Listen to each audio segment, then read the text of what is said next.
금방 끝날 줄 알았던 우크라이나의 전쟁이 장기전으로 치닫자 러시아 푸틴 대통령이 군 모병 연령 상한제를 폐지했습니다. 28일 영국 공영방송 BBC는 푸틴 대통령이 계약제 군인 모집 조건의 상한 연령을 없앤 군 복무법 개정안에 서명했다고 보도했는데요. 이는 기존 18세에서 40세 러시아인과 18세에서 30세 외국인만 지원이 가능했던 군 복무 계약을 40세 이상으로 확대한 것입니다. 전 세계에서 가장 넓은 국토를 보유하고 있고 많은 국가와 국경선을 마주하고 있는 러시아는 국토를 수호하려면 많은 군인이 필요한데요. 미국 군사 싱크탱크인 전쟁연구소에 따르면 인구 1억 5천 러시아의 징병제 병력은 2021년 26만 1000명, 2020년 26만 3천명, 2019년 26만 7천명으로 일정한 규모를 유지하고 있다고 밝혔습니다. 소련이 붕괴된 원인 중 하나는 기축통화 달러 발권국 미국과 지구 밖 우주까지 갔던 군비 경쟁인데요. 소련 병력은 냉전 말 500만 명이 넘어 미국과 유럽을 겁주기에 충분했고 무기도 정말 막강했습니다. 하지만 아프간 10년 전쟁과 달러 발권국 미국과 벌인 군비 경쟁 탓에 돈이 바닥나 1991년 붕괴됐습니다. 소련 붕괴 이후 거지가 된 러시아는 먹고 살기 위해 무기도 팔고 500만 명이 넘는 병력도 대폭 줄였습니다. 하지만 금방 끝날 것 같았던 우크라이나와의 전쟁이 장기전으로 이어져 병력이 부족해지자 다시 병력을 늘리는 것입니다. 러시아의 군 모병 연령 상한제 폐지는 남의 일이 아닙니다.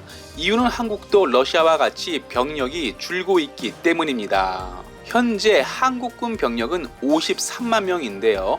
예비군까지 합치면 전시 최대 가용 병력은 360만 명 정도입니다.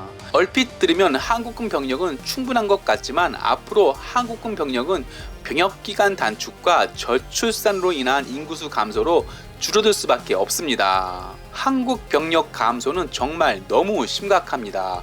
통계청에 따르면 2020년 말 기준으로 20세 남성 인구는 33만 명이지만 2022년에서 2036년엔 22만에서 25만 명으로 감소하고 2037년 이후에는 20만 명 이하로 급락한다고 밝혔습니다.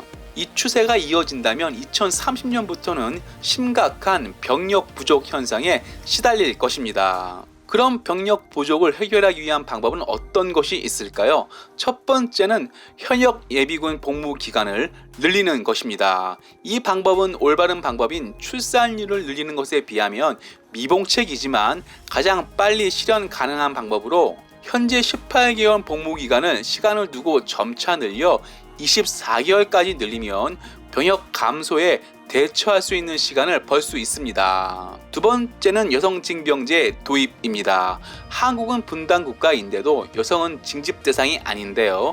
인구수가 줄고 있는 만큼 이스라엘처럼 여성 징병제를 도입해야 합니다. 하지만 인기를 먹고 사는 정치인 어느 누구도 여성 징병제 도입을 거론하고 있지 않고 한국 여성들도 반대가 심하기에 한국에서 여성 징병제가 실현되기는 거의 불가능합니다. 세 번째는 군 현대화입니다. 병력이 부족하면 일당백으로 싸울 수 있는 군대를 양성해야 하는데요. 현재 러시아 군이 우크라이나에서 고전하는 이유는 우크라이나 군이 서방에서 지원하는 현대화된 첨단 무기로 싸우기 때문입니다. 마지막은 핵무기를 보유하는 것입니다. 만약 우크라이나가 핵무기를 계속 들고 있었다면 러시아가 침공했을까요? 우크라이나가 아무리 가난하고 힘이 없어도 핵무기를 계속 들고 있었다면 러시아는 우크라이나를 침공하지 못했을 것입니다. 현재 한국은 18개국으로 구성된 자유연합군